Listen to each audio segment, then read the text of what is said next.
Adelaide में हुई भारतीय टीम की हार इस बात का प्रतीक है कि ना तो ओवर कॉन्फिडेंस करना चाहिए और ना ही हमें कैचेस छोड़ने चाहिए। कहते हैं कैचेस विन मैचेस, और वो मोहम्मद सिराज ने जो कैच गिराया था, हालांकि मुश्किल चांस था, लेकिन उसके बाद आप देख लीजिए क्या हुआ। ट्रेविस हेड का वो शतक, और शतक भी ऐसा कि इंडियन मेंटालिटी को पूरी तरीके से बैकफुट पर ला दिया। ऑस्ट्रेलिया के बारे में कहा जाता है कि ये आपके दिमाग से खेलते हैं, ये सामने वाली टीम के दिमाग में घुस के उनको ये आभास करा देते हैं कि आप बैकफुट पर हैं, हम आपसे बेहतर है। और इसी वजह से आप देखें कि डे नाइट टेस्ट में ऑस्ट्रेलिया ने 14 मुकाबले खेले, जिसमें से 13 मुकाबले वो जीते हैं, और ओवल में एडिलेड ओवल में उन्होंने 8 मुकाबले खेले, जिनमें से वो 8 के 8 जीते। आप समझिए इस तरीके से कि ऑस्ट्रेलिया जो है वो डे नाइट टेस्ट में कितनी खूंखार टीम है। वहीं मिचेल स्टार्क की अगर बात करें तो आप उनको देखिए, उन्होंने किस तरीके की गेंदबाजी करी। मोस्ट फाइफर्स उनके नाम है। अगर हम बात करें डे नाइट टेस्ट मैचेस की, पहला डे नाइट टेस्ट मैच भी ऑस्ट्रेलिया ने ही खेला था, ये भी एक बड़ी बात है। लेकिन शुरुआत से शुरू करते हैं। This is your favourite host Daiva, welcome back to a brand new episode of Balla De घुमा के। भारत की ये जो हार है ना बॉस, ये कहीं ना कहीं चुभेगी, क्योंकि जिस तरीके से हम जीत कर आए थे वहाँ से लग रहा था कि हम इस सीरीज में डोमिनेट करेंगे। बट इस पूरे मैच में कभी भी ऐसा नहीं लगा कि भारतीय टीम गेम में है, और कभी भी ऐसा नहीं लगा कि भारत जीतने को देख रहा है। वो शुरू से ही एक झिझक, जिसको कहते हैं, एक अंडर कॉन्फिडेंस पारियां जो हमने देखी।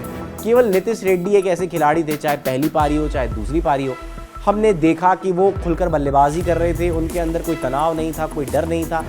वरना आप किसी को भी देखिए, हालांकि आप नो डाउट इस चीज़ को डिनाई नहीं कर सकते कि मिचेल स्टार्क, पैट कमिंस और बोलैंड की जो गेंदबाजी थी boss, I mean top notch गेंदबाजी थी। और दूसरी पारी में जिस तरीके से विकेट्स गिरे, वो सारे विकेट्स आप समझ सकते हैं कि कोई भी बॉल ऐसी नहीं थी जो कि किसी बैट्समैन ने खराब शॉट मारा हो। अनप्लेएबल डिलीवरीज थी, चाहे शुभमन गिल का विकेट हो, विराट कोहली का विकेट हो, यशस्वी जायसवाल का विकेट हो, जो कि अच्छे दिख रहे थे, 24 रन बना लिए थे, खड़े हो गए थे। वो इट्स टू स्लो की बात भी याद आती है कि आपने पहले मैच में उनको स्लेज करा इट्स टू स्लो का। दूसरे मैच में जब स्टार्क आए, पहली पारी में पहली गेंद यशस्वी जायसवाल पवेलियन की तरफ वापस जाते हुए, इन सब से हटकर हमें ये समझना होगा कि इस हार के अहम मुद्दे क्या हैं। इस हार के अहम मुद्दे हैं, क्या टीम इंडिया विराट कोहली और रोहित शर्मा पर ज़्यादा डिपेंड करती है? ये सबसे बड़ा सवाल है, क्योंकि जब ये दोनों खिलाड़ी फेल होते हैं तो बाकी की टीम ऐसा लगता है कि ताश के पत्तों की तरह बह रही है। कोई भी खड़ा होकर ये नहीं कहता कि यार मैं खड़ा हूँ और मैं आज आपको रन करके दूंगा। उस दिन यशस्वी जायसवाल और केएल राहुल चले, स्टेज सेट था, उसके बाद विराट कोहली आए, उन्होंने 100 बनाया और टीम एक अच्छे स्कोर तक पहुंची। हमने बड़ा टारगेट दिया, हम मैच जीते। लेकिन हम ज़्यादा रिलाय करते हैं रोहित शर्मा और विराट कोहली पर। हालांकि रोहित शर्मा नीचे आए, दोनों पारियों में कुछ खासा प्रदर्शन उनका रहा नहीं। टेस्ट कैप्टन के तौर पे एक बैटिंग एवरेज की अगर बात करें तो उनका बैटिंग एवरेज अब एक कंसर्न का विषय बन गया है, उनका फॉर्म एक कंसर्न का विषय बन गया है। साथ ही विराट कोहली का फॉर्म भी एक कंसर्न का विषय है। हालांकि नो डाउट इस दोनों ही पारियों में जिस तरह की गेंदबाजी ऑस्ट्रेलियन गेंदबाज कर रहे थे, कोई भी बल्लेबाज होता तो खेलना आसान नहीं था बॉस। लेकिन कहीं ना कहीं ये चीज़ भी है कि आपको देखना होगा कि एक कंसर्न है कि आप प्रैक्टिस नहीं करते। कहते हैं ना कि practice makes the man perfect. आप डोमेस्टिक क्रिकेट नहीं खेलते, आप कोई काउंटी क्रिकेट नहीं खेलते, और आप सीधा आकर टेस्ट मैच खेलते हैं। और टेस्ट मैच पेशेंस की गेम होती है, और पेशेंस मुझे लगता है थोड़ा सा कम इस मैच में देखा, क्योंकि आप पहले से ही बैकफुट पर थे। हमने ट्रेविस हेड को देखा, उन्होंने आकर काउंटर अटैक किया, काउंटर अटैक, और ऐसा काउंटर अटैक जो कि कहते हैं ना कि मैंने पहले भी जिक्र करा कि ऑस्ट्रेलिया अपोनेंट टीम की मेंटालिटी से खेलती है। वो उनके दिमाग में घुसकर ये बात फीड कर देते हैं कि हम आपसे बेहतर क्रिकेट खेल रहे हैं और आप प्रेशर में, आप बैकफुट पर हैं। और वही हुआ बॉस। हमने देखा कि ऑस्ट्रेलिया से जब ट्रेविस हेड बल्लेबाजी करने के लिए, आप देखें कि जितने भी उनके बल्लेबाज थे, किसी का बहुत बेहतरीन स्कोर नहीं है। एक मार्नस लबुशेन और दूसरे ट्रेविस हेड, बाकी सब कोई 20 पार भी नहीं हुआ। मैक्सवेनी थे जिन्होंने 39 रन बनाए। लेकिन आप देखिए इस चीज़ को कि ट्रेविस हेड ने वो जो काउंटर अटैक करा, 99.29 का स्ट्राइक रेट टेस्ट मैच में, डे नाइट टेस्ट मैच में, आप लगा लीजिए इससे अंदाज़ा क्या मानसिकता रही होगी। हमने एसआरएच के लिए खेलते देखा, हमने ऑस्ट्रेलिया के लिए खेलते देखा, हमने वर्ल्ड टेस्ट चैंपियनशिप के फाइनल में देखा, हमने क्रिकेट वर्ल्ड कप 2023 के फाइनल में देखा कि ऑस्ट्रेलिया सामने वाली टीम को डोमिनेट करने को देखती है। वो प्रेशर ऐसा क्रिएट करते हैं, माहौल ऐसा बनाते हैं कि वो दूसरी सामने वाली टीम की मेंटालिटी से खेलते हैं और वहीं उनको हरा देते हैं। और इसीलिए ऑस्ट्रेलिया को कहते हैं कंगारुओं को आप बैकफुट पर नहीं ढकेल सकते। किसी भी दिन किसी वक्त ये टीम कमबैक कर सकती है और ये कमबैक उन्होंने करके दिखाया। और कमबैक भी कैसा कि आप देख लीजिए, महज 19 रन, इतना छोटा टारगेट था कि 19 पर 9 लॉस और आराम से मैच जीत लिया। 10 विकेट से मैच जीत लिया, महज 3.2 ओवर ऑस्ट्रेलिया को ये मैच जीतने में लगे।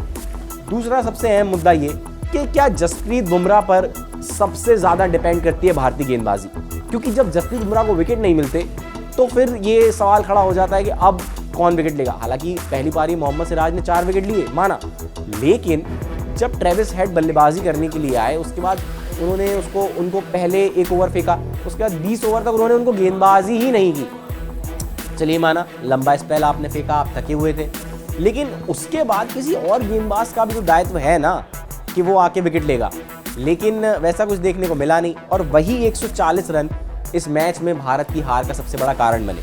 पिछले बार जो एडिलेड में हार हुई थी, ये हार उससे भी बुरी है बॉस, ये हार उससे भी बुरी है। और अब सोचने की ज़रूरत है, कहते हैं ना, होमवर्क करने की ज़रूरत है कि गलतियां हो कहाँ रही हैं। गलतियां हो रही हैं आपके नेगेटिव माइंडसेट की वजह से। आप जब आते हैं खेलने के लिए, तो जब आपको अच्छा एक प्लेटफॉर्म मिल गया तो आपने बड़े रन कर दिए, नहीं तो आप देखिए पहले मैच में भी पहली पारी में 150 के आसपास आप ऑल आउट हो गए, दूसरे मैच में आप दोनों पारियों में 200 के अंदर ऑल आउट हो गए। इसका मतलब क्या है कि आपका माइंडसेट रन बनाने का था ही नहीं। आप नीतीश रेड्डी को देखिए, दूसरी पारी में उन्होंने पहली पारी में आप देखिए 42 रन, और उसके बाद दूसरी पारी में भी उन्होंने काफ़ी अच्छी बल्लेबाजी की, वहाँ भी उनके 42 रन। तो नीतीश रेड्डी दोनों पारियों में बल्लेबाजी कर रहे हैं, 40 प्लस स्कोर कर रहे हैं, वहाँ आपका कोई बल्लेबाज 50 पार भी नहीं कर रहा है, जो कि टॉप ऑर्डर बैट्समैन है। ये तो आप ऑलराउंडर के तौर पे खिला रहे हो।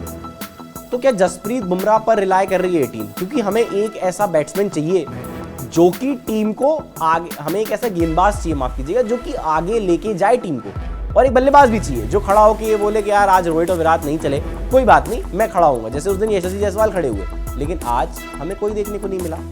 तो ये चीज़ समझनी होगी। ट्रेविस हेड पर भी आऊँगा कि कहाँ गलतियाँ हुई, कहाँ उनका विकेट मिल सकता था, लेकिन जसप्रीत बुमराह, उनके बारे में अब चर्चा करना ज़रूरी है, क्योंकि हमेशा आप एक ही गेंदबाज को नहीं देख सकते। एक गेंदबाज कितनी गेंदबाजी करेगा भाई, और किसी को भी तो विकेट लेने होंगे ना। मोहम्मद सिराज ने 4 विकेट लिए, ठीक है, नीतीश रेड्डी ने विकेट लिए, ठीक है, लेकिन वो जो काउंटर अटैक है, जिसको बोलते हैं कि बल्लेबाज को दहशत में डाल देना कि यार ये सामने से दौड़ता हुआ आ रहा है, पता नहीं कहाँ फेंकेगा, कहाँ जाएगी, अंदर या बाहर, वो केवल जसप्रीत बुमराह कर पाते हैं। और उसके बाद जो दूसरी साइड से वो जो दबाव एक तरफ से बनाते हैं, दूसरी साइड से कोई ऐसा दबाव बनाता नहीं है, तो वो दबाव खत्म हो जाता है। तो एक गेंदबाज और भारतीय टीम को, मोहम्मद सिराज को, और मुझे लगता है उनसे और एक्सपेक्ट कर रहे हैं भारतीय फैंस, क्योंकि निराशा होती है जब आप इस तरीके से पहला मैच जीतते हैं और इस तरीके से दूसरा मैच हारते हैं। तो ये तो बिल्कुल अप एंड डाउन वाली बात हो गई। अर्श से फर्श तक का सफर आपने 2 ही मैचों में तय कर लिया। तो मुझे लगता है कि बुमराह से हटकर अब किसी और गेंदबाज की ओर भी देखना होगा। बुमराह तो नो डाउट ही इज अ फैबुलस बॉलर, वो तो करेंगे ही आपको डिलीवर, लेकिन आप उनकी तरफ जाके एक ऐसा बॉलर भी तैयार करो जो कि आपको विकेट निकाल करके दे। अगर जसप्रीत बुमराह को विकेट नहीं मिल रहा, क्योंकि हर दिन हर गेंदबाज का नहीं होता है। हमने मिचेल स्टार्क को भी देखा, पहले टेस्ट मैच में बहुत अच्छी लय में वो थे, लेकिन विकेट्स उतने नहीं मिल रहे थे। लेकिन दूसरी पारी में आप देख लीजिए, दूसरे टेस्ट मैच में पहली पारी में 6 विकेट ले गए, दूसरी पारी में 2 विकेट ले गए, तो उनको विकेट मिले। तो ये चीज़ समझने वाली है। तीसरा सबसे बड़ा कारण कि आप डे नाइट टेस्ट मैचेस खेलते ही नहीं हो। तो जब आप डे नाइट टेस्ट मैच खेलोगे नहीं, तो भाई साहब आपको पिंक बॉल से खेलना आएगा कैसे? आप इतने कम डे नाइट टेस्ट मैच खेलते हो। आखिरी डे नाइट टेस्ट मैच आपने कब खेला था अगर पूछूं तो फैंस को भी याद नहीं। वो फैंस जिनको मुंह ज़बानी अपने फेवरेट खिलाड़ियों के स्कोर्स याद होते हैं, मैचेस के रन याद होते हैं, कितने विकेट से टीम जीती वो याद होता है, उनको भी नहीं याद होगा कि आखिरी बार भारतीय टीम ने डे नाइट टेस्ट मैच अब खेला था। तो आपको डे नाइट टेस्ट मैच और ज़्यादा खेलने होंगे। अगर आप और ज़्यादा डे नाइट टेस्ट मैच नहीं खेलोगे बॉस, तो फिर ये इस तरीके की हार होती रहेगी। इसके पहले भी आपने day night test match Australia में खेला था 3 साल पहले, आप वहाँ भी हारे थे और बहुत बुरी तरीके से हारे थे। यहाँ भी आपके साथ वही हुआ। ये कुछ ऐसे कारण हैं जिनकी वजह से भारतीय टीम हारी। अब आ जाते हैं ट्रेविस हेड पर।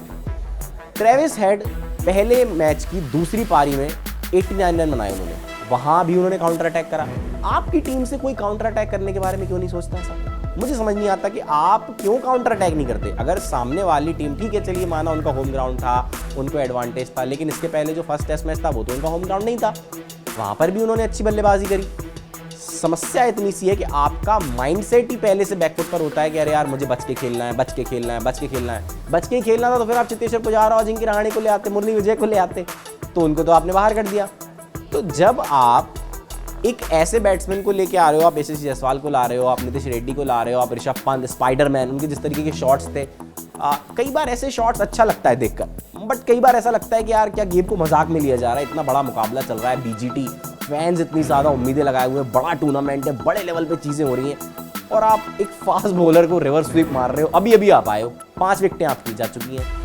मानसिकता दर्शाता है कि ठीक है आप अटैक करना चाहते हो, पर अटैक तब करोगे ना जब आपके पास कुछ बचा हो बकेट में, कोई हो पीछे भैया लड़ने के लिए, कोई था ही नहीं पीछे, आप काउंटर अटैक करने के लिए चले गए। चलिए ठीक है, आपकी बात भी सही है। खैर, ट्रेविस हेड पर आते हैं। भारतीय टीम की बल्लेबाजी के बारे में बाद में बात करेंगे। ट्रेविस हेड को आपने बाउंसर ही नहीं मारी, क्यों नहीं करी भाई बाउंसर? ये जवाब मुझे लगता है हर भारतीय फैन चाहता है, क्योंकि आप बाउंसर नहीं कर रहे थे। इसका कारण है कि ट्रेविस हेड इतना लंबा खेल गए। पूरी दुनिया को पता है भाई साहब कि ट्रेविस हेड जो है बाउंसर्स पे फंसते हैं, लेकिन आपने उनको बाउंसर नहीं मारी। आपने क्यों नहीं मारी बाउंसर? इसका जवाब किसी के पास नहीं है। आपने उनको यॉर्कर पे सिराज ने उनको आउट किया, चलिए ठीक है। वो यॉर्कर भी तो बहुत बाद में आई, उसके पहले तो वो जिस तरीके से धुलाई कर रहे थे वो साफ नजर आ रहा था यार, मोहम्मद सिराज के चेहरे पे नजर आ रहा था जसप्रीत बुमराह के चेहरे पे, हर्षित नारा के चेहरे पे कि यार ये क्या हो रहा है बॉस, ये क्या कर रहा है हमारे साथ। होता है ना कि चढ़ के बल्लेबाजी करना जिसको कहते हैं ना, वो ऑस्ट्रेलियन टीम करती है। मैंने पहले भी बोला, दूसरी टीम की मेंटालिटी से खेलना ही ऑस्ट्रेलिया का मेन गेम होता है, गेम प्लान, और वही उन्होंने किया। और पैट कमिंस ने कहा था कि हम लौटेंगे और तगड़े लौटेंगे, तगड़े लौटे हैं बॉस, आपको हरा दिया। ये कुछ कारण है, रोहित शर्मा की बल्लेबाजी, विराट कोहली का फॉर्म, उनका टेस्ट कैप्टनसी का और सवाल खड़े हो जाएंगे कि यार टेस्ट कैप्टनसी, क्योंकि आप 3-0 से हार के आए, यहाँ पर पहले मैच में जीते, वहाँ आप टेस्ट कैप्टन नहीं थे। दूसरे मैच में आप आए, कप्तानी बहुत ऐसी लगी नहीं कहीं कि कुछ ऐसा बुना जा रहा है किसी बल्लेबाज के खिलाफ जहाँ लगता है कि आप जीत सकते हो। शुरू से ही आप ऐसा लग रहा था कि यार ये मैच तो गया। एक जगह कहीं जहाँ 2-3 विकेटें गुच्छे में आई, तो फिर आपने ट्रेविस हेड को खड़ा कर दिया। 20 ओवर तक जसप्रीत बुमराह आए नहीं। क्यों नहीं आए? अगर 2-4 ओवर फेंक देते तो शायद कुछ हो सकता था, क्योंकि ट्रेविस हेड के 140 रनों ने इंडिया को बैकफुट पर डाला। अगर वो 140 रन ना हो, अगर उसमें आप 10-20 रन पे उनको आउट कर देते, वो जो 150 रन की बड़ी लीड हुई, कहीं ना कहीं फर्क पड़ता। तो ये 2-3 पॉइंट्स हैं कि रोहित शर्मा और विराट कोहली का फॉर्म एक कंसर्न है। उनका बैटिंग एवरेज 2020 के बाद से विराट कोहली का बैटिंग एवरेज 30-35 के आसपास का है। I mean boss, Virat Kohli का बैटिंग एवरेज पिछली 4 साल में टेस्ट में 20 के आसपास। आप इससे अंदाज़ा लगा लीजिए कि किस तरीके का माहौल है। 100 लगा देने से, कहते हैं ना कि एक अच्छा काम कर देने से बाकी बुरे काम छिप नहीं जाते। हालांकि उन्होंने कोई बुरा काम नहीं किया है, लेकिन बैटिंग एवरेज पर अब सवाल खड़ा होगा, क्योंकि आप टॉप ऑर्डर के बल्लेबाज हैं, आप फ्रंट से लीड करते हैं, आपसे उम्मीद की जाती है कि बॉस आप आके कुछ करेंगे। लेकिन आप, हालांकि जो जिन बॉलों पर वो आउट हुए, चाहे पहली इनिंग की बॉल हो, दूसरी इनिंग की, अनप्लेएबल डिलीवरीज थी, उनकी गलती नहीं है, लेकिन उसके बावजूद भी एक्सपेक्ट तो करेगी टीम, क्योंकि फिर महान बल्लेबाज किस बात का जो आज कठिन कंडीशंस में आपको रन बना के ना दे सके। क्योंकि अगर छोटी कंडीशंस में रन बना के देना था तो वो तो कोई भी कर देता, तो फिर तो हम नए लड़कों को खिला लेते। आपको टीम में रखा क्यों? कि आप खड़े होंगे और आप फ्रंट से लीड करेंगे, यही है ना कारण।